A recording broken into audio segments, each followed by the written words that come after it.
تعالى وبركاته.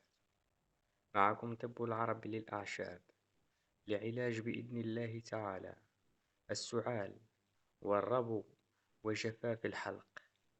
تأخذ السمن زائد ماء الرمان زائد كمية من السكر لتحلية المشروب، وتمزج الخليط وتشرب منه ملعقتان في اليوم لمدة أسبوع، وادعوا لنا بالخير. لا تنسوا الاعجاب بالفيديو والاشتراك في القناة تشجيعا لنا لنستمر بنشر المزيد إن شاء الله.